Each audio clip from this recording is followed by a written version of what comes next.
Hey guys, welcome back to Good for the Soul, episode number 14. In this episode, I sit down with the owner of 10th Planet Oakland, Michael Hillebrand. Michael and I clicked right away, guys. I hit him up on Instagram through a mutual friend, right? I'm doing the traveling and training thing, and we hit it off. He's excited about my journey and was very supportive and gracious with his time to let me come train at his academy and sit down and do an interview with me.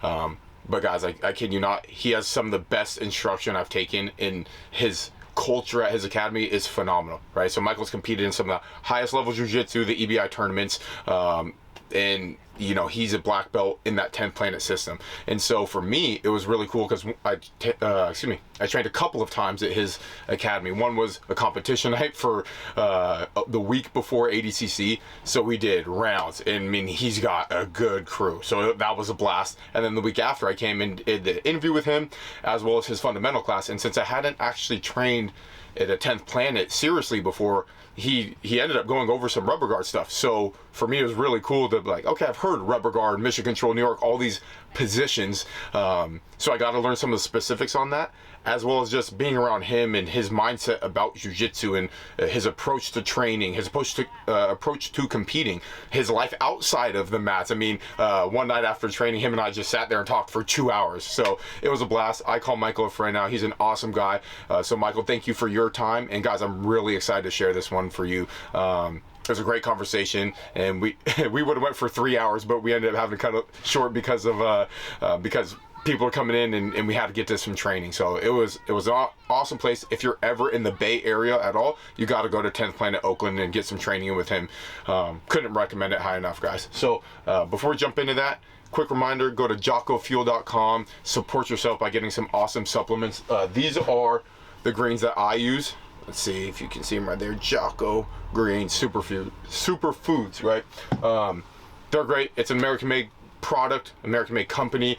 They're also partnered with Origin USA. So if you want any gis, rash guards, apparel, jeans, all the good stuff from dirt to shirt, right? The cotton's grown here in the US, the fabric is woven here in the US, right? Total supply chain here in the US. So go to Origin USA, get yourself 10% off by using the code Good for the Soul, as well as on the other side, remember, for the supplements, for the greens, the protein shakes, all that kind of stuff, go to jockofuel.com, again, at checkout, get yourself 10% off by using the code Good for the Soul.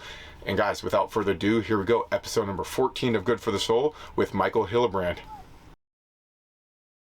Cool, man. Well, dude, I appreciate you taking the time to freaking sit down with me and talk jiu-jitsu, Thank you, brother. man. Appreciate it.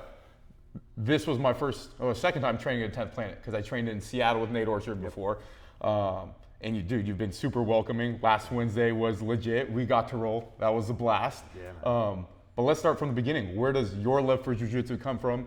And even more so, do you remember a time before jiu-jitsu? Dude, I've been doing jiu-jitsu so long that it's kind of like weird to think about like before jiu-jitsu, right? Yeah, I mean, I think before jiu-jitsu for me though, I always had to have something. For me, it was motocross before, right? And then before that was like skateboarding, right? It's like always something that I was like striving and working like to like fine tune and master, right? Cool. Jiu-jitsu, dude, that was like the ultimate, right? Like jiu-jitsu is the ultimate. It's like the realest thing. Like, sure, you can get really good at basketball, right? But it's like, all right, you're playing a game of shooting a ball in like a hoop, right? Yep. Jiu-jitsu is like the game of life and death, and it's like, hey, I could have killed you, but I let you go, and we're gonna be best friends because of it. You know what I mean? Absolutely, like, for sure. So I mean, we're close in age. I think last time you said you're 32 years old. 32, yeah. Cool. So it was right at the time YouTube was becoming big. So we're around when social media was created. How did you first hear of jiu-jitsu? Like, what was like the first time you heard it and it clicked? Honestly, my dad. So my dad was a judoka, right? He did practice judo, and so he was always in the martial arts scene. My mom actually is a black belt in Kacha Kempo. Wow. So like my family had a lot of martial arts, and I didn't actually watch the original UFCs because I was young, right? Yep. But my dad was like telling me these like legendary stories of this small Brazilian guy beating the fuck out of like everybody and anybody. Yeah. And I was like, what is that about, right? And like you're like kind of wondering like, is your dad like just like telling dad stories, a far tale kind of thing? But growing up, my dad always would teach me all kinds of different holds and pins and like joint manipulation tricks and throws, and just wrestling with your dad, right? So I think when I finally came to the point that jiu-jitsu kind of got spoken to me. I'm like, oh, that's the thing my dad was talking about. And I think because of all the years of him like just showing me different stuff, like I didn't like have a formal structured training. It was just like dad teaching you in the living room, right? I think naturally I was like, oh, this speaks to me because I did it as a kid. You know what I mean? That's fun. So it almost sounds like martial arts weren't completely foreign, because a lot of times you may hear the story. People haven't been in sports, haven't trained at all, and walk on a jiu-jitsu mat for the first time. But your parents were black belts in a certain form of martial arts, and then you had some exposure to combat sports. So when did you hear about it, and how did you end up on a mat for the first time? So I was actually just coming out of the fire academy. I was doing firefighting and stuff, and I think I was just joining EMT class. Yeah, it was EMT class. This is actually kind of cool. So there was a guy in my EMT class, his name was Michael John, and he came to me and he was like, do you want to try MMA? And I was like, what you got going on? He's like, dude, I know of this place, these guys, they meet up in this storage unit, and we could just fucking learn how to fight. And like at the time I was watching like WEC with like Jens Pulver, Uriah Faber and all those guys. And I was like, yeah, like I'm down, bro. Like I'm down for this. And we had a meeting up there, and that's where my jiu-jitsu journey started, right? Okay. It was in a storage unit in Ripon. Wow. Like, you know those fold-up blue mats? Yep. Concrete, and we're like throwing each other on it and shit. The ones that don't actually work, but that's what you got. Yeah. So we're training on those, and like we're training in the middle of this storage unit. And so the cool thing is this guy, Michael John, he's the one who actually like was like, hey, let's get going into it. We started in the storage unit. I left, I went to another academy, and then I left that academy. He ended up going to that academy, right? It was Oakdale MMA. Okay. They're a really cool, awesome MMA team there. They produced a couple UFC fighters and stuff, and we were like upgrading, right? We were going from storage unit to like legitimate gym, right? I left, I moved to San Francisco, started training at 10th Planet. Then, fast forward a bunch of years, I eventually get my black belt in 10th Planet. He ended up moving to Costa Mesa, training at 10th Planet, and now became a 10th Planet black belt. So it's like the same path, but the different path, and it all started both of us training on those mats, like in the storage unit. That's awesome. Give me 1 second. I'm gonna double check I hit record on. Yep, we're good. Don't want to do one of those amateur moves. Damn, so you started in a storage unit, training with just a couple guys. Yeah. That's super fun. So what was the experience of that like in itself? Like you just kind of found it, and then what was like, again, talking to those people of trying to get them into the sport that we love, day one on like a real, quote unquote real academy. What were those two differences for you? Oh man, I mean, that was a world of difference, right? So it was kind of cool because the place I started with was taught by a purple belt, right? Okay. And for that time, that was already like actually something that was pretty like rare to find, right? So we went from there, and then when we went to Oakdale MMA, I believe Tom was a new black belt or just still like a high brown new black belt, right? Right. But he had been like a lifelong martial artist, right?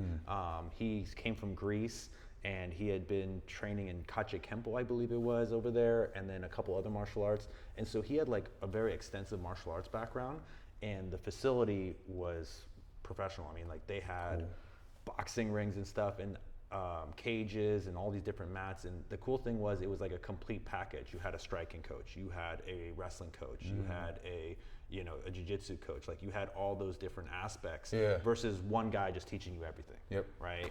And that's like where I was like, oh wow, there's like levels to this. You know what I mean? And like I love that place. That's awesome. Let's talk about when you found that storage unit with those guys in your training. What were those first, 3 months of actual grappling like? You're out of the living room with your dad, you're finally training with some grown men. What was that like? What was that exposure like? Dude, that was like, I mean, it's just like the most fun, right? But here's the thing is I know everybody wants to tell you like this cool story of like how they were like bullied and they came to this, or they had this like, it saved their life. Jiu-jitsu served their ego, right? It like got rid of their ego. Like jiu-jitsu, my ego got me into jiu-jitsu, and it kept me in jiu-jitsu, because what happened is I got my ass kicked, and like I was already like a fairly big guy. Like growing up, I held my own, and then all of a sudden, like there's guys smaller than me choking me out, and I'm like, oh, I'm gonna come back and kick your ass. right? Yeah. And so I wish it was something better. Like I wish I could say, oh yeah, like could go just into the story, but I just got to be honest with the truth. Yeah, for sure. And the truth for me was, I'm gonna come back and kick your ass, right? And I'm gonna keep coming back until I'm better than you. And that's just like the competitive nature of me. Is like I'm gonna keep coming back. Okay, you beat me now. Yeah. But I'm gonna keep coming back. I'm gonna keep grinding. I'm gonna keep getting better. And then next thing you know it, I'm like, oh man, I'm like training every day. I'm driving an hour down there, hour back. You know what I mean? Like no showers, so you're showering when you get home, and like, and I'm just constantly getting after it. And you're like, wait, what am I doing? Yeah, for sure. But you love it so much you can't stop. No, that's great, and I know for myself it's kind of similar as well, a similar storyline.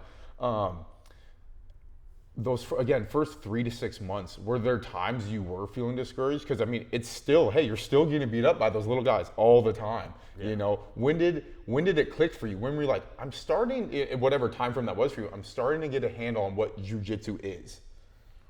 Ooh. And that could have come years later, because I know for some people it did, but. Yeah, I mean, I really don't even know how to. I wish I had an answer for you. I really don't know. Like, it was like when I felt like I had a handle on like what I was doing. Yeah. Honestly, it was probably when I went to Oakdale. Okay. Yeah, when I went to Oakdale MMA there, that's when I really started seeing like, I mean, you're getting beat up by all the higher belts, right? And then all of a sudden you just keep putting in work, and you're like, whoa, I still suck. But then you're like, fuck, I'm gonna go compete. And now you're competing against someone your age bracket, your weight, and your belt rank. And then you start seeing that you have success. And then I was like, oh shit, I am getting developing something. So honestly, maybe for me, it might have been when I did my first competition. Cool. And then I was like, oh shit, I am getting good. You know what I mean? Yeah. Because like it's kind of hard as a white belt to determine, are you getting good? Because then you roll with the brown belts and they just smoke you. And it's like they're playing a game with you and you're like, am I a joke? Yep. Like, you know what I mean? Like, no, for sure. That's a great point. And I was actually going to ask you about that is what your first competition was like. Do you remember that? Do you remember those jitters? And then your view on competition now as a coach. Yeah. It's so funny because like back then it was like the tap out days. Like everyone had the Chuck Liddell haircut, right? And like everyone was wearing tap out, right? And honestly, it was the part of like MMA, jiu-jitsu that I hate, which is the fan base, right? I always love the sport. I love like, you know, the science of it. I love the technique. Like that's what draws me personally to MMA and jiu-jitsu. I love seeing the technical aspect. I always hated like the getting drunk and like just want to see a knockout, like get off the ground, stop humping each other, all this stupid crowd bullshit, you know? My first jiu-jitsu competition, it was a lot of that, right? Like you looked at the guys in the surrounding scenes, you're like, everyone's wearing tap out, everyone's wearing, was it combat whatever with the fucking wings on the back of their fucking t-shirt, you know? Yeah, no, it was kind of cool. I had a bunch of jitters. I'm looking around, the guys like shadow boxing before my match. And I see the guy, I'm like, that's the guy in my bracket. And he's just sitting there like shadow boxing and he's like screaming and he's like beating his chest and stuff. And I'm like, where am I? What am I doing here, right? Like, what am I doing? Yeah. And I just stuck to just my normal jiu-jitsu that I did and I won like pretty decisively. And I was like, huh. And that was a kind of a cool thing because like in my head, I started to get jitters and psyched out and I was like, oh, this guy's like trying to die in here. He's thinking this is like a cage fight. I'm just trying to have fun, you know? And then my coach was like, dude, he's way more scared than you are. And I'm like, what? Interesting. And he's like, yeah. He's like, the guys that like put on the biggest show are the guys that are most scared. And the reality is, no matter how scary the guy across looks for you, right? He's just as scared as you are. It's just a question of who hides it better, you know? And I was like, huh. And I took that into all my other competitions. I'm like, all right, cool. I love that. That's great. Well, and that's to a point I actually thought something the other day. I was 6 rounds into training and I was like, I'm dead tired right now. I'm gassed. I'm getting beat up by everyone in the gi. Is anyone else tired? I had to remind myself, like, everyone else is 6 rounds in. Like, we're all tired. Like, okay, you're fine. And it's funny, 10 years into jiu-jitsu, I still have that conversation with myself at times. Yeah. I look at that, and I'll just add on top of it, and I think it's really important. is like, a lot of times, like after my matches, like my students' matches, like I'll tell them like, stand up, put your chest up, right? Like don't look fatigued. Like guys all like they're dead and they just want to like, ah. I'm like, dude, the guys in your next bracket, like the next level in the bracket, they're watching that, right? And that's part of that. Did you hide it, right? Yeah. Because they're like, oh, this guy's gassed, right? So in between rounds, like I think it's important to practice how you're going to be there. So even if you're dead tired, like stand up straight. Don't show your weakness of how tired you really are, right? Because he's probably just as tired as you, and if he looks at you and be like, dude, this guy can go forever, right? He doesn't know that you're almost about to break, right? He doesn't know you're about to just drop and vomit or whatever, right? But if he looks at you and he's like, fuck, now you just created a whole nother level of mental warfare there. Yeah, you know what I mean? Absolutely. I mean, half the battle, that mental warfare. Don't show the weakness, especially on those competition days. Jumping forward to now, what is, getting new students to start jiu-jitsu like? I mean, there's so many avenues people hear about and find jiu-jitsu nowadays. When someone talks to you about it, because you've been in the game for so long, you have a gym now, how do you describe to someone what is jiu-jitsu and what's it like walking in 10th Planet Oakland for them for the first time? I mean, if someone really has no clue what jiu-jitsu is, I usually like try to ask them, I'm like, do you have any siblings? And they're like, yeah. I'm like, did you wrestle with your siblings ever? Like, just mess around? They're like, yeah. And I'm like, how much fun was that? And they were like, a lot of fun. I'm like, okay, cool. That's what this is like. Yeah. Right? Because like the most thing is people are super nervous, right? I used to try to tell people, I'm like, all right, it's a martial art where it's a bunch of strangleholds and joint manipulations, right? So you're just like, shoulder tearing, arm breaking kind of thing. You start to tell people that, and people just freak the fuck out, right? Because they're like, what am I doing here, right? You have a couple sick, twisted people that are like, yeah, right? But like the majority is like, what am I getting myself into? And the reality is, it really is the funnest time, right? It really is wrestling with your friends, right? So for me, I usually try to like emphasize that, like people already know it's a martial art. They know they're going to learn self-defense. They know they're going to join a community, right? Like they know all those things that is kind of pretty obvious, right? So I don't really need to like emphasize and tell them that again, what they already know, right? They already know they're coming in to get challenged. They know all that. All I need to do is just remind them that this is going to be safe and it's going to be fun and just stay calm and have fun. I like that. And it's a very simple approach, because that's something I actually don't think about often is, if someone has already walked through the front doors of your academy, they know some of those basics. They're not walking off the street, what is this? Oh my God, there's people, throwing each other around in here. That maybe happens more rarely. So yeah, that's a great point. For those first 6 months of jiu-jitsu, that white belt can be the hardest for some people, How do you encourage them to kind of get through that phase of white belt? And again, white belt lasts for much longer, but it's like, until you even know what your moves are, 6 months kind of tends to be that timeline where you may get a grasp on jiu-jitsu. Yeah. What are your students coming to you with some issues they're having, and what is that process like for the new white belt? Yeah. I mean, the first one is I want them to know that it's normal, right? Like, I think everyone just thinks that they're the only one that sucks when they first step on the mats. Like, everyone's like, dude, I have no idea what coach is talking about. Like, what is a kimura? What does he mean by omoplata? What the fuck is that? Like, it takes a quick minute before you understand what those things are, and they feel overwhelmed, right? So for me, I just like to let people know that it's normal, right? So they don't feel like they're retarded. They're just like, it's not just me, it's everybody, right? And the way I like to describe it is like, I'm like, all right, you're in a foreign country, you don't speak the language, that's what jiu-jitsu is like. Because you don't know what omoplata is, you don't know what this is, right? But you hang out and you keep learning and you keep being here, all of a sudden you're gonna be like, oh, I know what omoplata means, that means this, right? It's the same way if you're in a French, like say a country like France or Italy or something, you're like, oh, that means I gotta go, where can I get water? Where can I go to the restroom, right? You get all these questions kind of through there. So in the beginning, just expect a foreign language, you don't know what they're talking about, you're gonna be confused and lost, right? The only thing that I want you to do, and I usually break it down, I have a sheet that I give some of my students, is I want you to try to focus on one submission in the beginning. Learn one submission and just try to go for it, right? Even if like all the guys know like, all right, Steve's just gonna go for a triangle again, right? But at least you know a triangle, right? At least you know an arm bar, right? Then from there, I generally want people to know one submission from each of the positions, right? And then one escape, right? So for the first 6 months, I want people to know like, hey, like if you're caught in mount, how do you get out? If you're caught in side control, how do you get out, right? If you find yourself in mount, how do you submit your opponent, right? Cool. And now I think that that's really important is while people are feeling lost, right, is can we give you something to work towards? Because one of the things that I think jiu-jitsu lacks is structure, right? Yes. Now there's pros and cons to both of those, right? Too much structure, you end up like judo, right? Where everyone gets this Kodokan book and it's like, these are the throws you learn on this week, this week, this week, and we're all taught the same thing, right?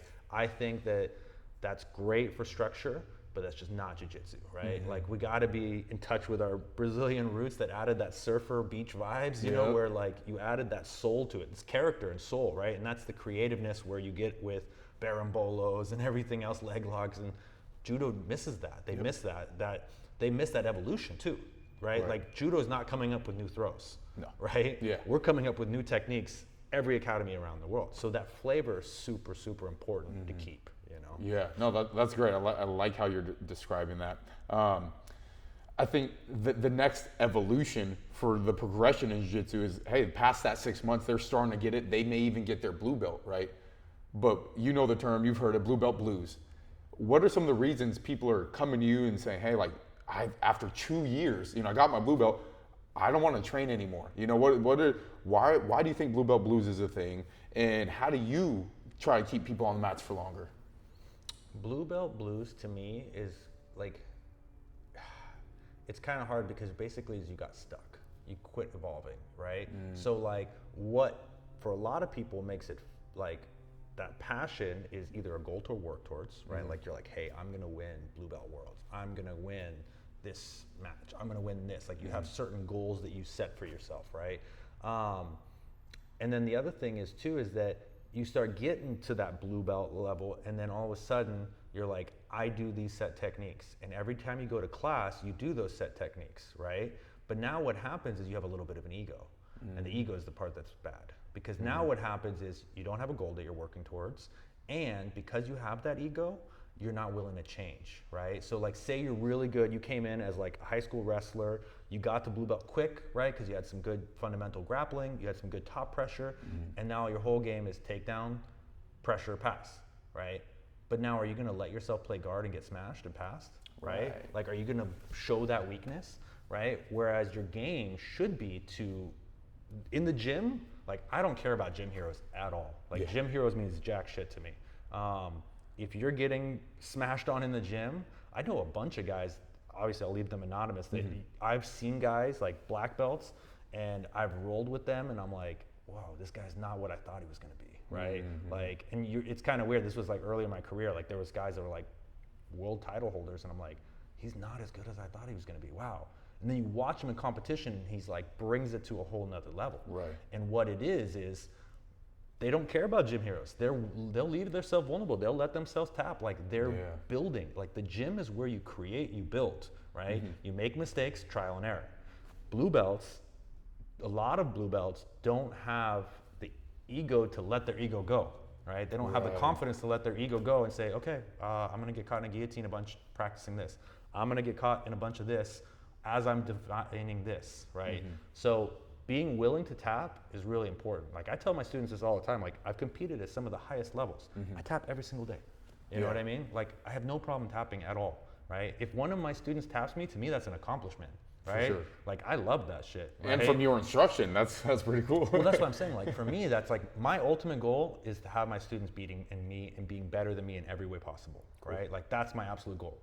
But I'm gonna make it really fucking hard to do that. Like good fucking luck, right? You know what I mean? It's gonna feel that much better when you do it because you know you earned it, but that should be the goal. Cool. No, that's great. We've touched on competition a little bit already in your competition, but before we go too much down the rabbit hole of yours, when do you think it's appropriate for someone new to jiu-jitsu to start competing, and when do you encourage that in your gym? So I usually tell people when they're ready, right? Okay. And I wish I had a little bit more of a system to it and certain things that I kind of look for, right? It's basically is, do they understand the basic fundamentals of the sport that they're doing? Do they understand the sweep points? Do they understand the point system a little bit better? Do they have a couple submissions, right? Are they good at stuff like that? Like if you're looking at a guy And I ask him like, hey, what submissions have you hit this week? And he's like, oh, and I'm like, okay, you're not ready, right? But the guy's like, yeah, man, my guillotines feel good. And I'm like, oh, so he has at least one submission, right? Okay, cool. Like now we're getting to a point that he's gonna find some success. Let's take that success and stress it, put it to a stress level. Like let's stress test that success. Let's go against someone that like wants to win a gold medal. Because in the gym, someone will tap easy, right? Yep. Someone will let you go for that takedown easy, that pass. They don't care, right? There's not that will for that. Yep. In competition, they're not going to let you get that sweep because it means gold medal or silver medal. You know what I mean? And to me, that's that next stress test. So that's when I look at it, I say, okay, hey, he's got a couple submissions. He's got overall good positioning, good movements, right? Let's go ahead and let him go out and challenge himself, right? Because for me, I always have a soft spot for competition, right? Like obviously I teach self-defense. I teach people that never ever plan on competing, right? As someone who came up through the competition route, I naturally have a soft spot for competitors because that challenge is beautiful. Like I want people to have that challenge. And that's also a fun aspect of our sport because it is the one pinnacle of jiu-jitsu. You know, there's lots of gyms around, lots of different camps or seminars or many things you can go do to explore jiu-jitsu, but competition is, you know, just like any other sport, that's where it's really going to get tested. So for you, I know you've competed a bunch, starting from white belt and progressing through the competition circuit. What was that like for you in being around some of the highest level guys in the sport of jiu-jitsu? Yeah. So it was really interesting. So first for me, it was like, obviously my coach wanted me to compete and I was like, yeah, I'm down to challenge myself, you know what I mean?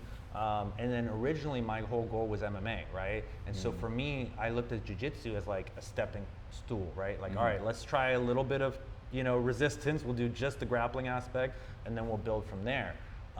What ended up happening is that I completely got sucked into the jiu-jitsu part of it. And I was like, actually, I don't even want to go to the next part. I just love this so much. Cool. But the thing is, jiu-jitsu at that time, it was not nearly as professional as it is today.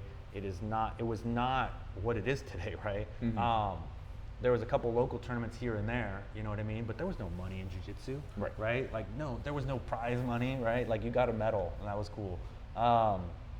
What ended up happening, though, is that eventually I came up and started seeing the professional side of jiu-jitsu, right?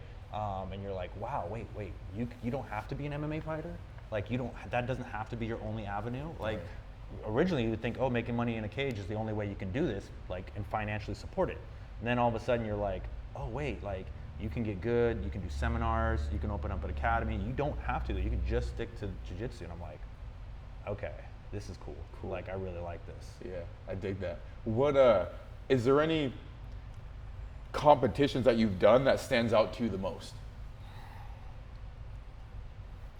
I mean, here's the thing, is like, obviously, like, EBI was probably the most prestigious tournament that I did, right? I had some success at that. Obviously, I lost to Gordon Ryan on that one, but who didn't lose to Gordon? You know what I mean? That was probably the most prestigious, but in all honesty, I think the one that sticks out to me the most is Blue Belt Worlds, right?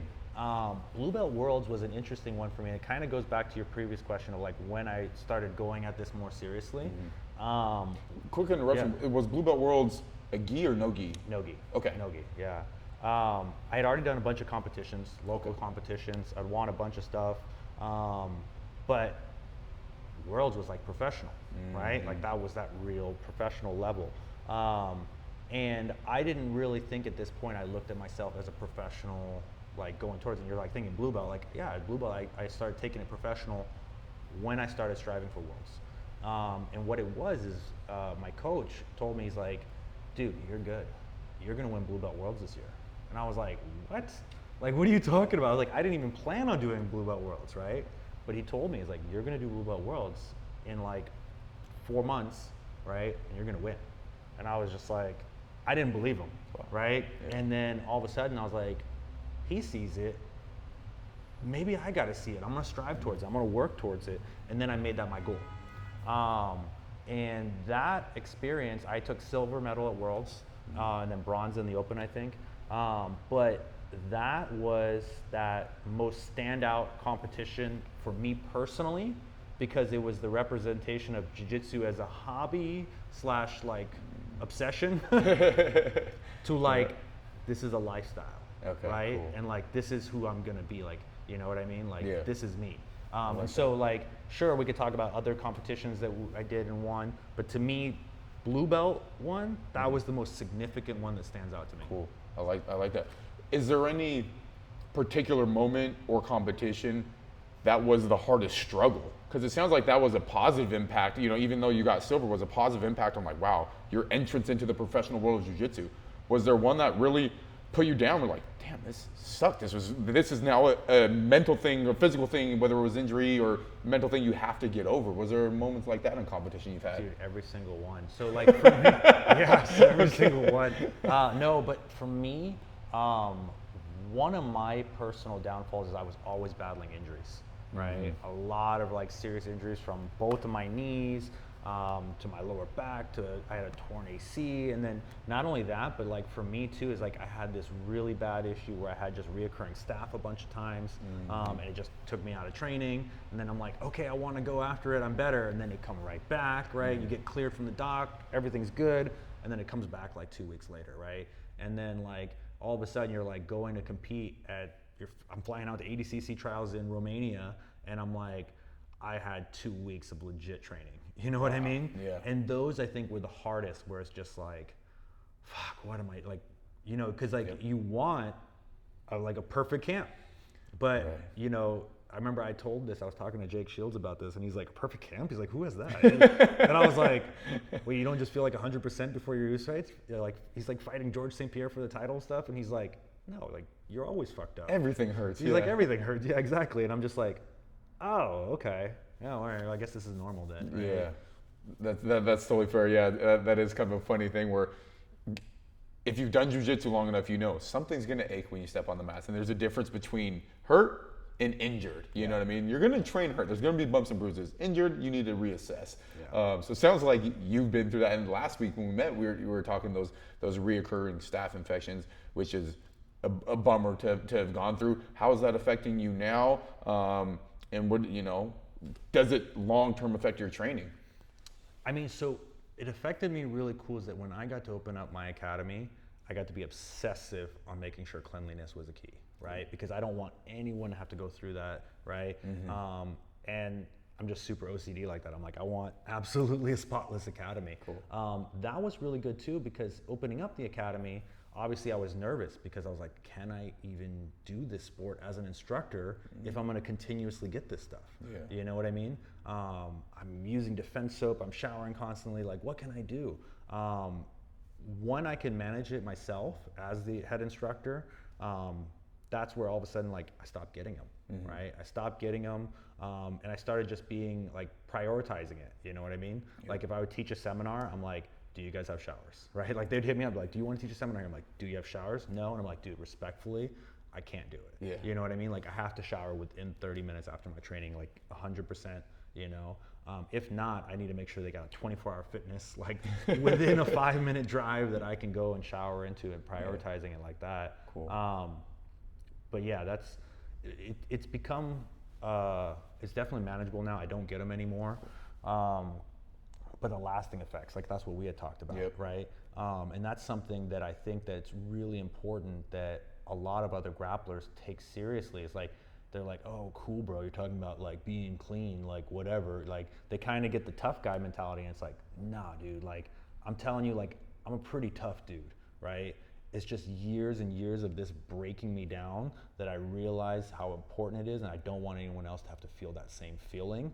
Trust me on this. Make it a priority. Like if you train in the gi, wash your gi right away. Your rash guard, like wash it right away. Don't leave it in a bag in your trunk of your car. Like don't do that stuff that I did. Right? Like I made those mistakes coming up. Like, you know, I trained in the gi before. I never washed my belt, right? Like I did all these things. Now I'm like, dude, I tell everyone like wash your stuff. Like take it serious, shower, do all that stuff. But the lasting effects for me is like, I've had like a series of stomach issues because what happened to me is, dude, I got hit with so much reoccurring staph that they threw the kitchen sink as far as antibiotics at me. I took so many different antibiotics that they just like ruined my stomach gut. All of a sudden, I'm lactose intolerant now. I'm like, since when? I'm like, I eat cheese and milk every day, right? But in general, like it really wiped me out. Yeah, man. Well, I hope, because also we were talking, Gordon Ryan's going through something similar. So hopefully his knowledge of it will be shared and he gets through it okay, and you can learn from that. So. Yeah, dude, when I heard that podcast where he was talking about it, I was like, whoa, this is kind of cool. Not like in the sense for him, like I feel bad for him too. But it's more of like, I was like, oh, I'm not alone in this, right? Like someone else is going through what I'm going through, and he has a platform, right, where he can bring awareness to it, and not only that, but like have the financial backing, and he has the audience to get professionals to solve it. I'm like, cool. If he goes and he solves it, because I don't know if we have the same thing, but it sounds like it. Like I feel nauseous a lot of the time. A lot of my students are like, oh, coach is like in a bad mood. I'm like, nah, bro, I'm just like, I'm out of it today, and I have those days, you know. So for me, I hope he comes up with a solution, for sure, and I hope he makes it public. Like, hey, I had to do this treatment, it didn't work. I did this treatment. Don't, Gordon, I hope you put that out there. For sure, man. Let us know. Yeah. Next, right after competing for years, what was that transition like to wanting to open your own academy and then to coaching full time? I mean, how did going from learning to competing, and now, hey, you're going to be the head instructor of your own gym. What was that like, and where did that desire come from? So, basically, what it was is this: I wanted to do jiu-jitsu full time, right? And I was always working a series of jobs. I was always a bouncer at a bunch of different clubs and bartending and stuff.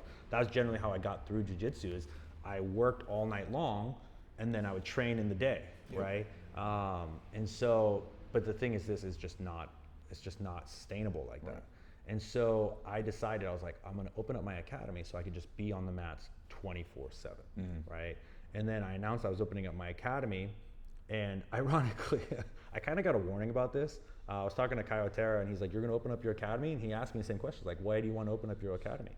And I was like, just because I want to compete more and I want to train more.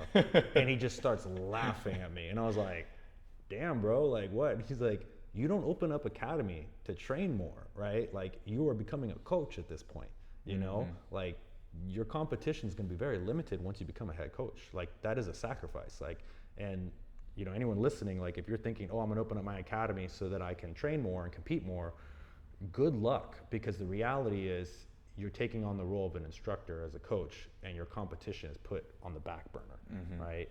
I wish I'd have listened to him on that part, but in all honesty, I find it more rewarding. Like when my students win, ironically, like I have more passion and happiness seeing their success than I do in my own, right?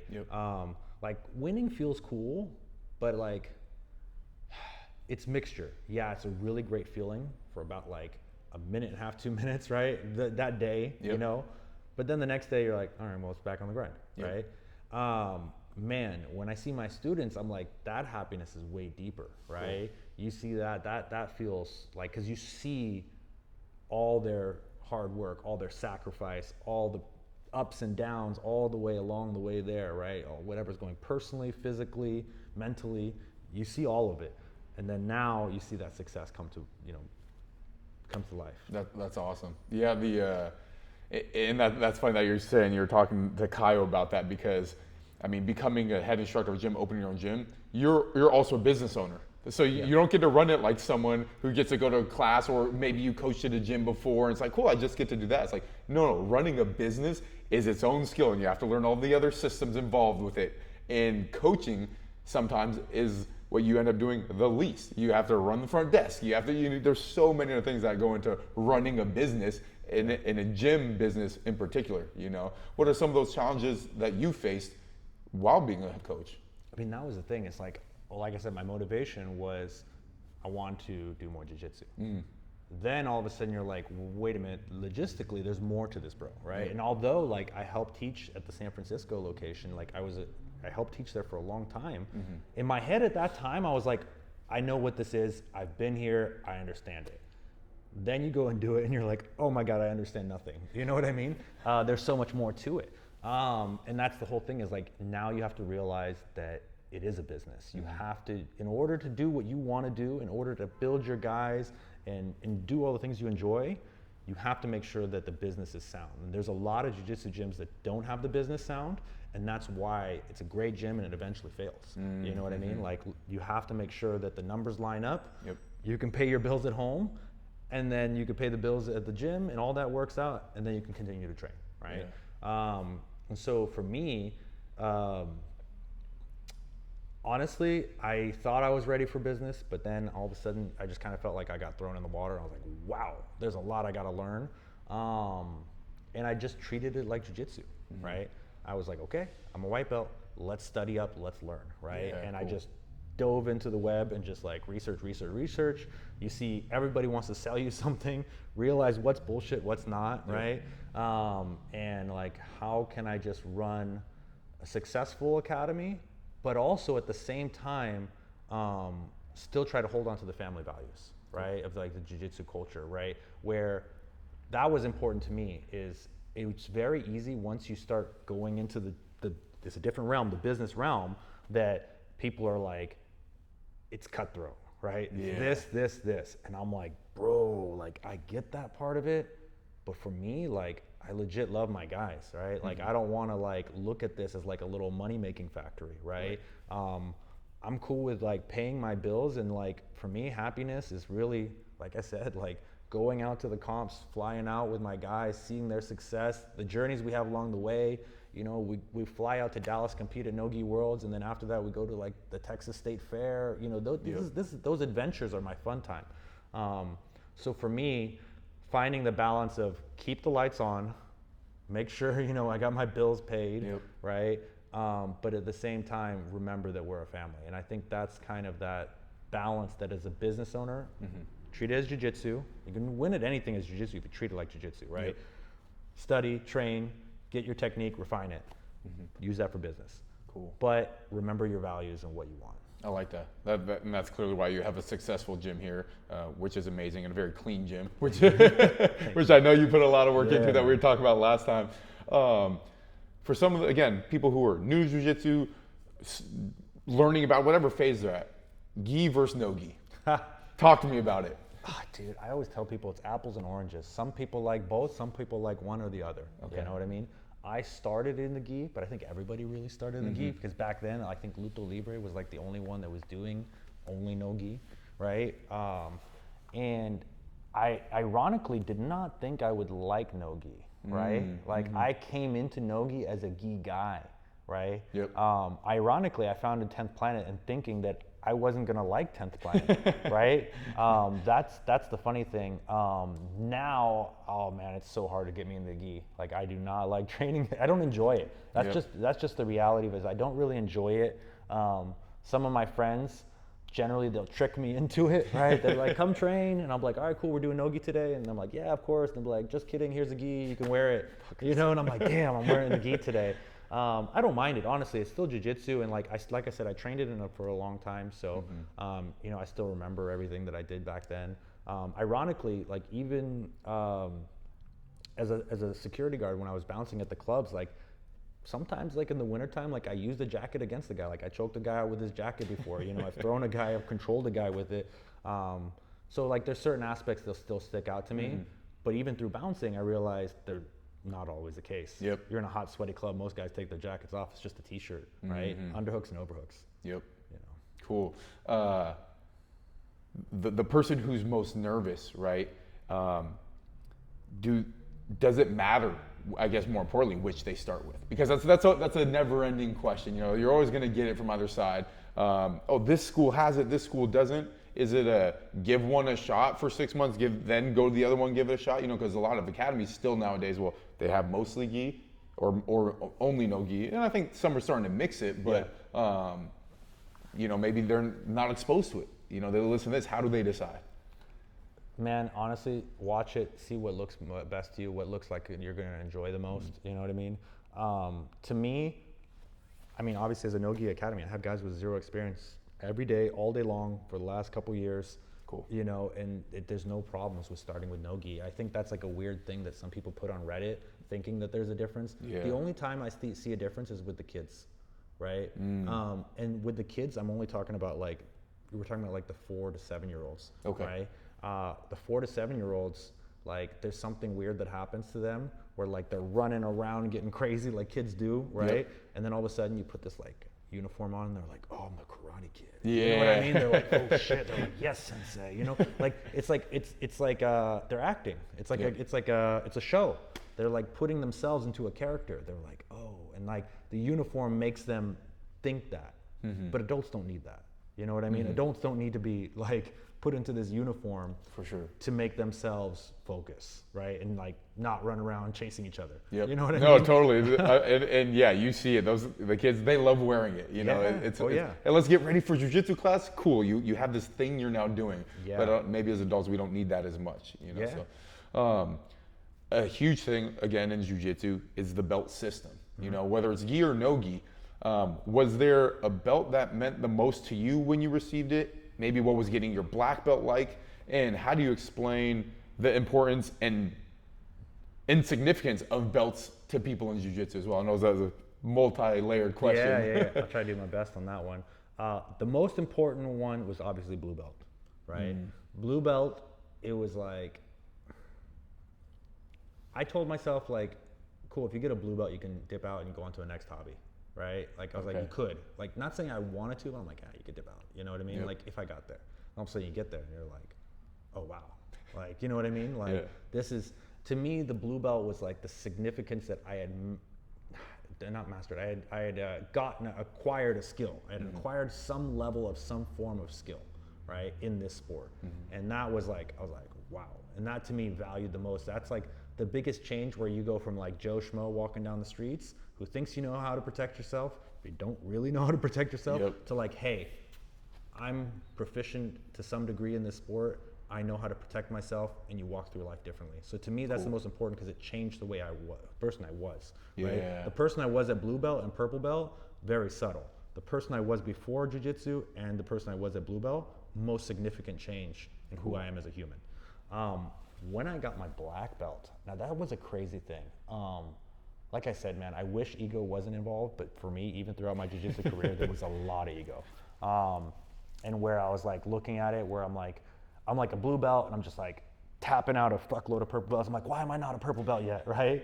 And that's the wrong, and I'm like, I'm telling you guys, that is the wrong mindset to have. But I'm gonna be honest with you guys, like I'm not gonna say it in a way that it's not true. When I was a brown belt, it was the same thing. I was tapping out a lot of black belts. I'm like, man, I'm tapping out all these black belts. How come I'm not a black belt yet? And that's the wrong mentality. And then I finally got my black belt. Like I was finally there. And then ironically, I had no idea it was going to be like this.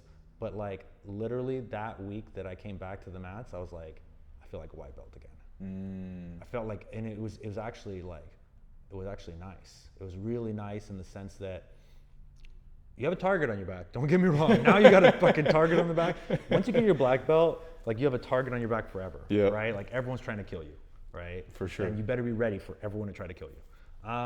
But it was nice in the sense that like you're kind of chasing the belt before there, right? And you're like, man, like you're chasing it because you want to open up your own academy. You want to like all the things that come with the black belt. Like a significance of you and all the years and dedication you have. Like there's a lot of guys that miss that final step. They stay at brown belt and then they quit. You know, like you want to see it through, right? Like you want to see it through to black belt. Once I got black belt, I felt like a white belt again in the sense that I completely started looking at jiu-jitsu completely differently. Yeah. And I feel like my real progress, my real growth started after black belt. Yeah.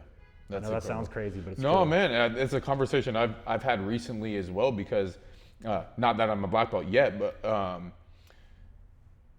there's so much time invested in this thing, and because I've recently started traveling and training, I'm realizing, wow, there's so much about jiu-jitsu that I don't know. You know what I mean? And I had this moment of, oh my God, like talk about it, white belt, blue belt, it feels overwhelming. Well, I'm a brown belt now, and it still feels, if not more overwhelming. But then realizing like, wait, yeah, but I love the journey, so I'm not going anywhere, and that's okay. And where I kind of had this weird moment similar to what you're talking about, hey, almost a relief of, it's okay, I'm okay learning forever now, you know, that kind of sounds like what you're describing. Yeah, I want to add to that, and that's the truth is like, as a black belt, I do not know everything. right? I'm not a master. You right? didn't get the USB drive directly. Yeah, put like in. that word master, like it's kind of a thing. Like I save that for like Eddie Bravo is like master, right? Like John Jock is a master, right? And I'm sure they would probably say, oh, I didn't master jiu-jitsu. Same way I would. I'm sure they would be humble and to be honest like that. But like to me, I that's what I feel like. I feel like a white belt again in the sense that like I'm still learning. I'm constantly learning new techniques. Like I'm constantly learning a thing. And I think anybody that says that they've really mastered jiu-jitsu is straight up lying. Yeah. You know what I mean? Like no one knows it all. Like you're constantly learning because it's also constantly changing. It's constantly evolving, you know? And to be an expert in all of it, you know what I mean? Like tell me you have the entire leg lock sequence mastered, you have wrestling mastered, you have rubber guard and close guard mastered, you understand every aspect and it's impossible. Yeah. It's impossible. And that's what keeps jiu-jitsu, that's why I think people can do it forever because it's like this, you're constantly on the journey, right? The journey is the fun part. If you mastered it, you're gonna quit because you're like, all right, well, I know it all. You know what I mean? That doesn't sound like fun. No, the learning and experimenting is the fun part. Not at all. No, that totally makes sense. The you've had this place for about 3 years now. Yeah. What is something as a coach? Because you talked about some of the positive things, like how fulfilling and rewarding it is seeing people succeed in jiu-jitsu from your instruction, or if they get to the point and not that it's maybe happened yet in your academy, but they may surpass you one day. Like that's gonna be amazing, and that's what you're striving for. Well, what's the inverse of that? What is something that grinds your gears as a coach that people maybe starting jiu-jitsu should be aware of? Or maybe if your students here is like, hey, you guys could stop doing this and it'd run a little better. Something like that students do that. I don't know. Is there one thing that grinds your gears and maybe just about jiu-jitsu in general? Man, I love jiu-jitsu so much. I really didn't think about like the negative side of things, right? Yeah. I mean, it's not really like something like, obviously there's like the things that I absolutely hate. Like I said, I keep it clean. Like I hate when I see guys stepping bare feet off the mat and stepping back on the mat. I'm like, dude, you're just, bringing that shit on. But that's silly stuff, right? I think really, what really grinds my gear, I don't know if grinding my gear is what I would describe it as, but what really like hurts or frustrates me is when you see these guys that have very good potential, right? They have very good work ethic, and then all of a sudden they quit, right? And they quit because they think they got to the blue belts, whatever you called it there, that Blue belt blues. Blue belt blues. Yep. They got there and they didn't see what I saw, and I see that they had more potential. They didn't see how close they were to that next level or breaking through to that next point. Or the other thing is they got a girlfriend, they quit jiu-jitsu. That drives me nuts, bro. Like I'll be hitting up some of my guys and like all of a sudden I'm like, I haven't seen this guy in a couple months. I'm like, yo, where you at? Yo, coach, I'll be back. And I'm like, yeah, come tomorrow. Where you gonna be? You know what I mean? And it's like, oh, you got a chick and you're giving her the energy you should be giving your jiu-jitsu. And that's always a bad decision, right? Like you should be having a partner that is supportive of your dreams and your goals and what you're working toward. And if you're working towards, living that jiu-jitsu life, like you should have a partner that wants that. And it always upsets me when you see a guy like pulled off the mats and you're like, come on, my man. Because they always come back. They always come back 6 months, a year later, and they're like, oh, coach, that was such a bad thing. And I'm like, yeah, I know. I tried to tell you, but some of those lessons, the guys got to learn themselves. Yeah. Along those lines, for the everyday hobbyist, how does someone who wants to start jiu-jitsu or they've been in it for years and they're trying to balance that family life on and off the mats, even if they're here only 2 to 3 days a week? What is something you're hearing that people are able to do successfully at that? Or how do you coach someone who's going to start new to that to implement jiu-jitsu into their life? They just got to make it a part of their schedule. It's like, this is what I'm doing. I'm doing this on this day because there's going to be a million things that are going to try to pull you off the mat, right? Yeah. There's going to be a million things, whether it's like, hey, stay extra long at work for this. You got to go for this. Like there's a bunch of different things that are going to try to pull you off the mats. It's crucial that you just prioritize, like, I do this, you know what I mean? Like it's the same way that I go and like prioritize, like Sundays I spend with my lady and I dedicate these to my woman, right? Like the Jiu-Jitsu Academy takes me away from her so many other days of the week. I need to prioritize how important this relationship is to me, and I need to dedicate this time, right? Cool. Or I need to dedicate more, but you have to take that same level of priority to jiu-jitsu, right? Like jiu-jitsu, babe, I do Mondays, Wednesday jiu-jitsu, right? Like this is for me, right? Yeah. And I think it's super important that everybody has that priority to be able to stay. If you're gonna stick with it, you have to prioritize it. Yep. No, that's a great point. And I was talking about this the other day with a friend who's a shooting instructor, and he was saying, because again, there's so many skills in this world people want to learn. You prioritize an ICU, you have to do that. And knowing that, but the biggest thing, and kind of what you were describing with the people who they get a girlfriend and they leave jiu-jitsu is, yeah, but you wouldn't be who you are without those things. Like making yourself better is super important. So if you stop making yourself better because of you think the thing you want, a relationship, a hobby that's not affecting you in a positive way outside of whatever that is, it's like, no, you have to make yourself better so that you can be a better person continuously in that relationship. So has that been, did you meet your current partner with while you were competing heavily? I mean, what was that like being a jiu-jitsu guy when you met, the person you're with? Yeah, so she had no clue what jiu-jitsu was at all, right? She had no idea, and we actually met while I was injured, right? So I wasn't actually competing. And then all of a sudden, like I started ramping back up for competition. She's like, what is going on? Blindsided her with jiu-jitsu. I just got super blessed that, I have a very understanding woman, and she's just very supportive, right? Cool. And so, like, I think she also knows what she got into. Like I'm a little bit of a wild man in certain aspects, and she knew like, hey, he's got to have his outlet. You know what I mean? Like everyone needs to have their outlet. And for me, like I need to be able to do jiu-jitsu. Like if I don't do jiu-jitsu, I'm like grumpy as shit. I'm like super aggro. Yep. I need that release to let out my energy. You know what I mean? It's not necessarily like, it does not necessarily like, I think some people are like, oh, like I need to go punch a bag every once in a while. I was like, nah, bro, that's not me. Yeah. I need to be around my guys, around my community. I need to do my roles. You know, it's being around my guys, laughing, telling jokes with each other. And then it's also about putting in work and testing yourself. Like, all right, cool, we did this. Now we're gonna go get competitive. I'm super competitive, so I wanna challenge myself, and I wanna challenge myself at the highest level, right? No, that's great. It's funny too, because there's been one of my past relationships were very similar. Her and I had started dating while I was injured. So I had lots of free time. Like I'm only going to lift for 30 minutes, an hour after work or whatever, and then plenty of free time. Yeah. Well then, that question came up of like, hey, do you need to do jiu-jitsu? And I was like, oh, this isn't gonna work long term. So I like to be pretty upfront about how important jiu-jitsu is to my life when that comes up nowadays. So yeah, you can't hide that from a significant other. No, don't even try. Jiu-jitsu is a lifestyle. Yes. You know what I mean? It's a really lifestyle. So all these questions are like, how do you stick through with it? When I talk about prioritizing goals, all these things that you need, it's all part of, this is your lifestyle. Like I go to jiu-jitsu, like I am a jiu-jitsu practitioner, right? Cool. Even if you're a white belt, like I am a white belt in jiu-jitsu, right? Like a lot of people I think don't want to say that, right? Because they're like, oh, I'm a white belt. It's like, no, you're still part of this. Yeah. You know what I mean? Oh, yeah. I always tell people like when they sign up, right? And I'm like, cool, you're a white belt in jiu-jitsu, congratulations. Right? And they always like look at me super funny, and I'm like, that's the hardest belt to get. That's the hardest one. You come in, right? After that, it's just showing up and keep following the process, right? The hardest part is that initial jump. So white belt really is the hardest belt. Yeah. I like that. And that's so damn true, man.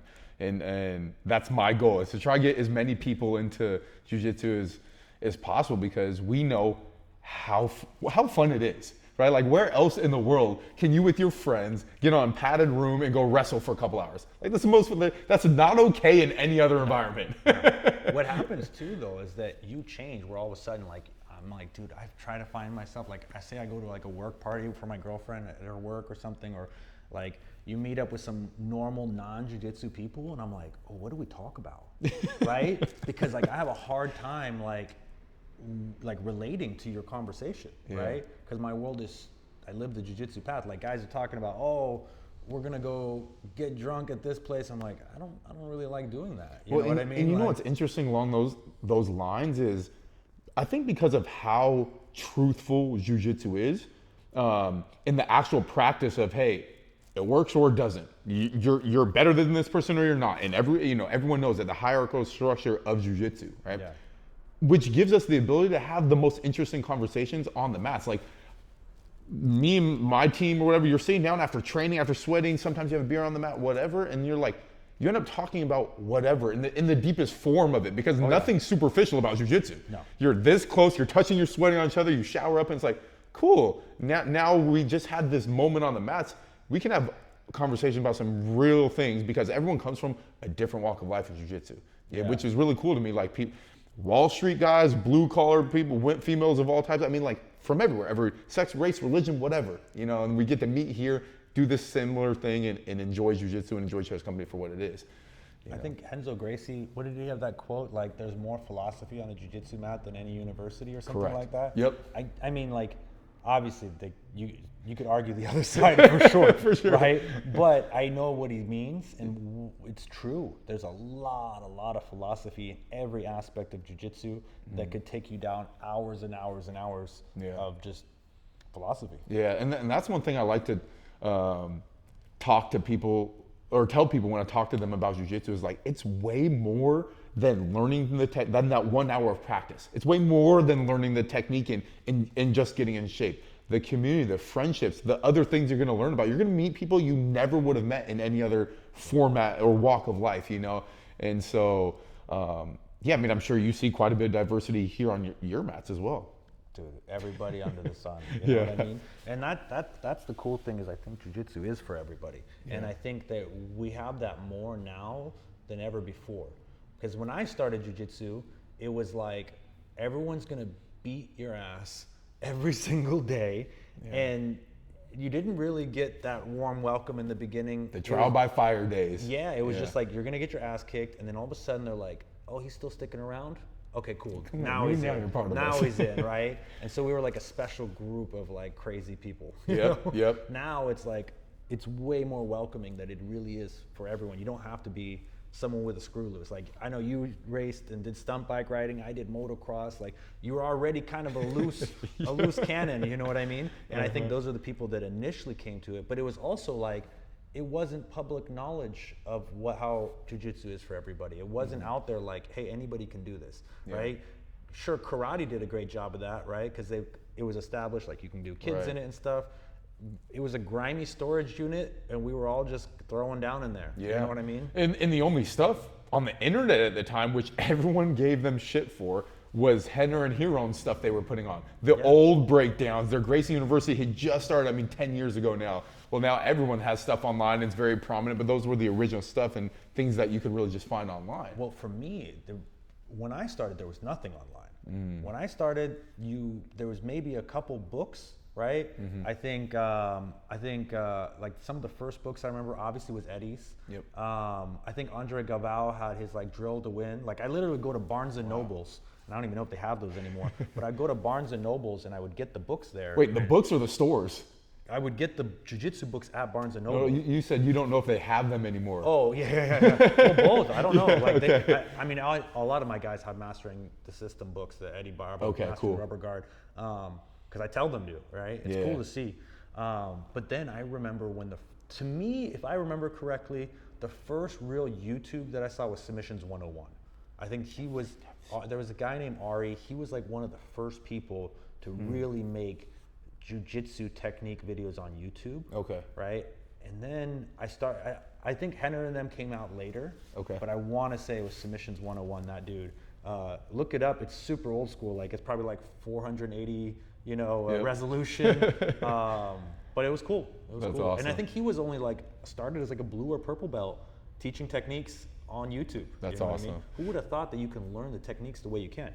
For the new students, I think they will never have the issues that we had, because for me, man, you watch some old 80cc footage of John Jock and you're trying to break it down, rewatch, you got a clips of a VHS. Yep. You know what I mean? It wasn't like these were all on YouTube, right? These were old VHS that you'd watch, or maybe someone had a little clip of something. There weren't all these instructionals, breakdowns, BJJ Fanatics, and whatever else. This stuff didn't exist. So there was a lot, like you were learning a technique and you were focusing so, like 6 months of energy of mastering this technique, and then it sucks. You know what I mean, right? Yep. Versus now you have this DVD and it's like every world champ is gonna tell you the best shit, and you just find the one that speaks to you the most, and then you master that down.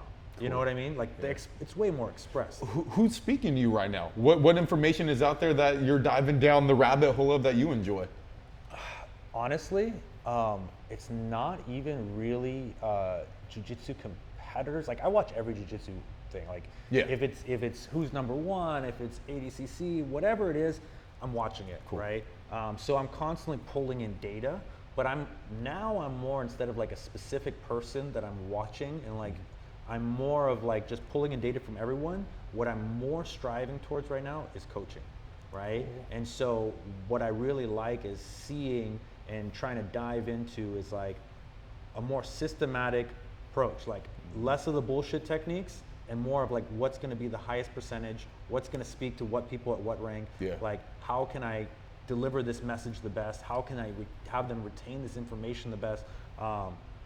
That's super important, and that's part of what I always loved about 10th Planet, right? Eddie has always been mastering the system. It's a system, right? And so 10th Planet has always been about putting systems in play, right? The lockdown system, the rubber guard system, right? It's like putting a system in makes it so much more just easy for people to learn. And it's like, it's the same thing, like I think Eddie was always ahead of his time.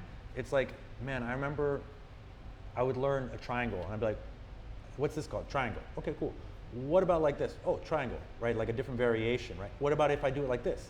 Oh, it's also still a triangle, right? I use that as an example, but like really, Eddie was like, all right, we're gonna call this mission control. We're gonna call this New York. We're not just gonna call it high guard and it's all high guard, right? He's like, I'm gonna give you a word, and so that if you're in a competition or a moment where you need to know it, I say, hey, go New York, Kung Fu move, right? Instantly, I know exactly what you mean, right? And that is like all about being a better coach, right? If I'm like, flip your foot over, no, with the left hand, no, the right hand, no, grab the foot, no, the shin, right? Like, that's and you hear that at every tournament around, just coaches yelling, this thing. And you know, with the new guys, maybe you have to do a little bit of that. But my goal should be, and this is Eddie's always philosophy, is if I tell you mission control, New York, you know right away you're gonna hug that knee. Like, you know what that represents. And that is just more of a effective coaching style because you're using these systems, you're using these coaching styles. So I'm really striving at everybody. I'm looking at all the top and I'm trying to pull in data, not just in jiu-jitsu, but like all over kinds of coaching. I love seeing all aspects of professional coaching and how can I be better at it. When we look at it, I think jiu-jitsu was a lot originally like skateboarding and surfing, right? Like people taught you how to do a kickflip, right? And you're like, cool, right on. But now that we're at a point that there's money on the line, we hit another level of professionalism. So if you want to be professional, you have to look at all the other major sports that have professional money. And if you look at an NBA court, an NFL, field, look on the side. You're going to see 5 coaches with clipboards, and they got plays, they got strategies, they got all this. It's not just going down and like, oh, I'll do a kickflip here and I'll do a little spin here. I felt like doing this. No, there's a lot more to it. With that, I will always say, martial art, it's a martial art. You have to have the art part of it. So you can have all your systems in play. I think we should be more evolved, but we cannot lose the artistic flavor of each individual athlete. Like, they have their style, The same way someone looks at a piece of art and says, that's a Picasso, right? I can look at something and be like, oh, that is this, right? Like, you watch a guy with all of a sudden he's playing certain guillotine setup and like, oh man, he plays Marcelo's guillotines. You know what I mean? Like, you know that artist's style. You know? Now, man, the approach you take to coaching, anyone would be lucky to learn from you. And I felt it when I walked in, how welcoming you were in the gym to me as a new person here visiting, and just your philosophy behind it, how you take your approach to like anything. If you look at it, like you said, as jiu-jitsu, you can get better at it. So it's like coaching is its own skill. It's just like running the business, and as a jiu-jitsu coach here, learning to be a better coach is its own skill. So the way you described it is phenomenal. I'm curious for some of the people listening out there, and just for the funness of jiu-jitsu, what is your style? What is your game? What is your go-to? Oh man, it changes. Okay. Right? It's changing. It's always changing. I think, obviously I always was heavy into leg locks, right? But that's the thing. So I started off, like when I was first white and blue belt, I armbarred everybody, right? I was just an armbar hunter. That was my goal, right? And then all of a sudden, when I started training no-gi, right, I remember all of a sudden I learned a leg lock, right? And I was like, wait a minute, legs are just bigger arms, so it's an easier target to hit, right? And that's kind of how like my blue belt like mind looked at it, which is very primitive, right? But then all of a sudden, like I dove into leg locks, right? And I was like, and so I think a lot of people still think my game is a lot of leg locks. I still do play a lot of legs, but at the same time,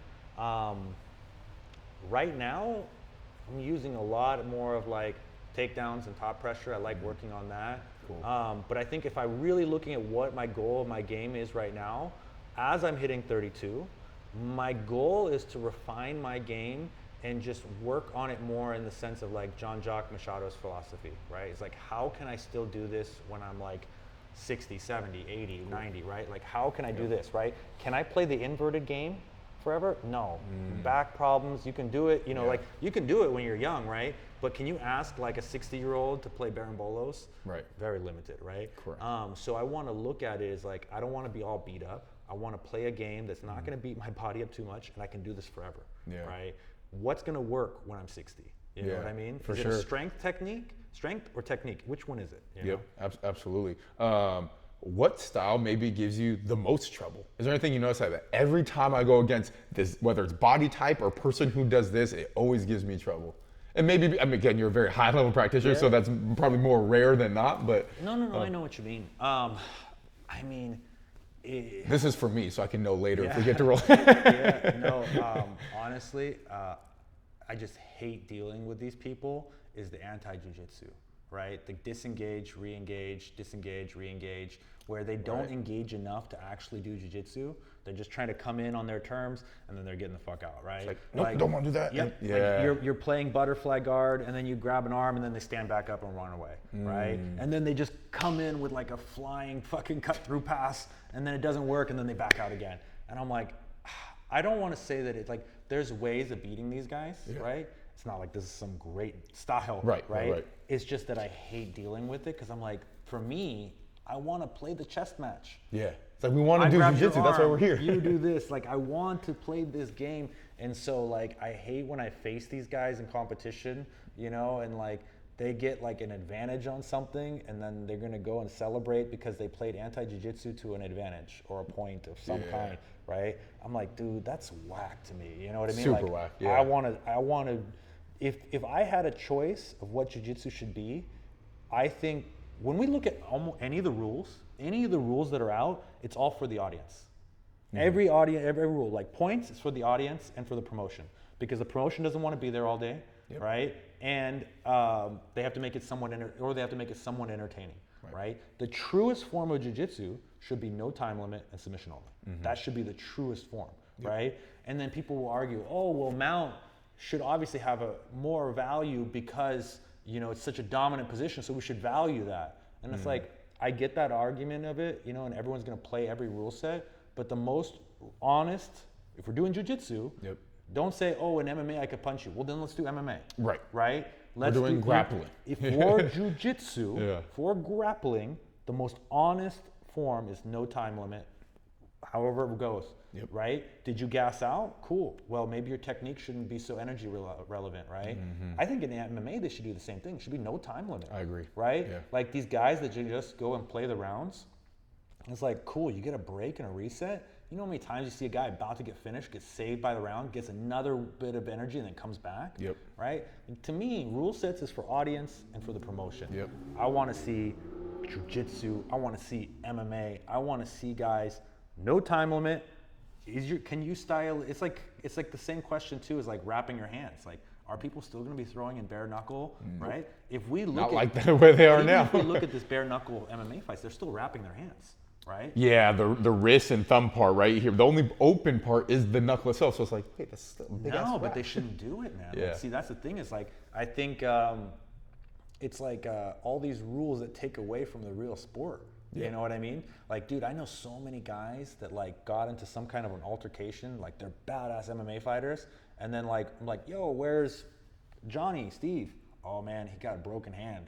I'm like, why? He fucking hit a guy in the head and cracked it. Yep. Like, damn. It's like, okay. Yep. You know what I mean? Like, it's a real thing. Yeah, I've had boxers fracture, from that. You throw a punch wrong and once in the gloves, one bare knuckle, and it's like, oh, damn, that sucks. Yeah, the wrap and the gloves make a difference. Yeah, Mainly the wrap.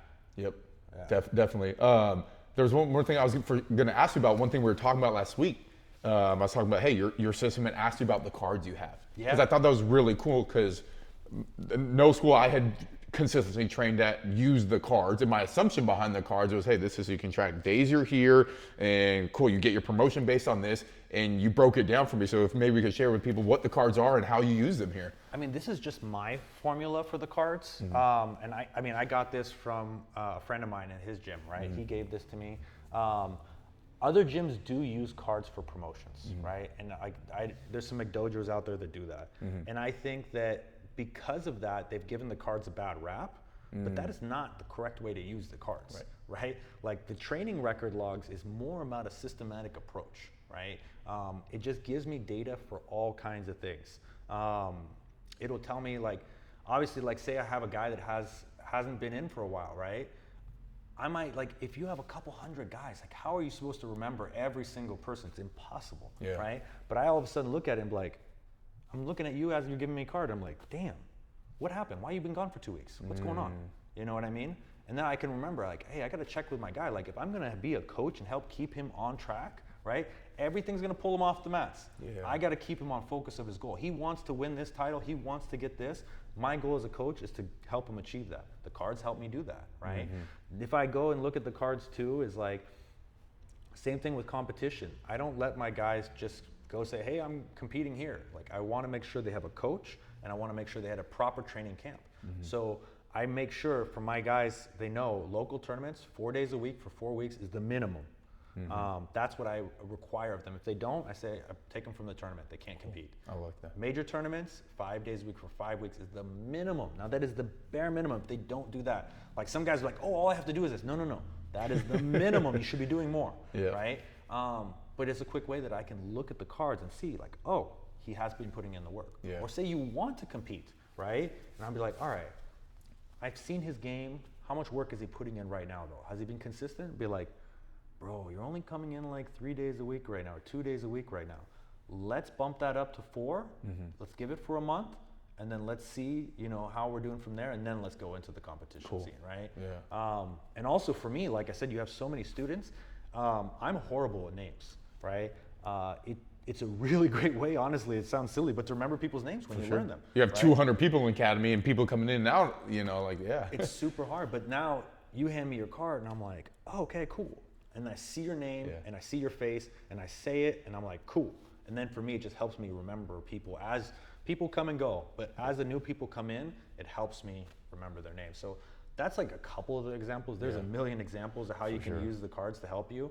But the cards are super beneficial. I love that. You were telling me last week, and then even now, because that accountability piece for both parties, right? Hey, the student gets to see it themselves. And you get to also point it out to them sometimes, like, hey, you're doing great. See all these check marks, like, keep that up. Or, hey, buddy, let's talk, because see all these missing things here, like, well, what's going on? And they can see it firsthand. It's not something that's up in the ether, like, oh, well, I'm doing jiu-jitsu. It's like, well, the card says you're not. Well, see, that's a super important thing. It's like, man, like, I've had times where, like, I'm like talking to someone, they're like, oh, you've been running? I'm like, yeah, I'm running. And then I'm like, how many days are you actually running? You know what I mean? Like, are you really running? And then if you have a card that shows you, like, dude, you only ran like 1 day a week. You only ran on this day, it would be able to tell you that. If you looked at the data, it would tell you, For sure, man.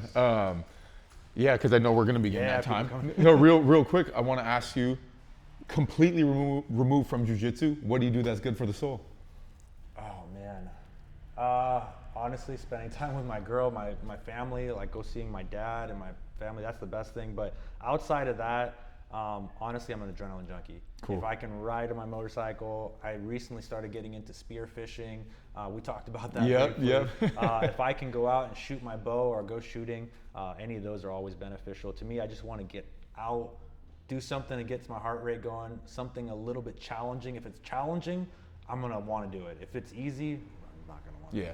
For sure, man. Well, dude, I'm gonna try and link with you on one of those because I like that stuff too. You got classes and we got training to get to, man. Dude, thank you so much for your time, brother. I appreciate it. Thank you guys for listening. Thanks, guys. Guys, if you've made it this far along, finished the interview, I just want to thank you again for supporting me along this journey, and hopefully you got something awesome out of that interview. I really enjoy doing these, learning so much about life, jiu-jitsu, and everyone has such a unique and interesting perspective. So I hope you got something out of that that you can take with you. And one last reminder, for 10% off on any Jocko Fuel products or Origin USA products, go to jockofuel.com or originusa.com. Support yourself by getting some awesome products, supplements, protein shakes, greens, all that good stuff. It helps support me along this journey, and again, supports yourself and an American-made company. So yeah, jockofuel.com. Check it out, guys. Thank you very much.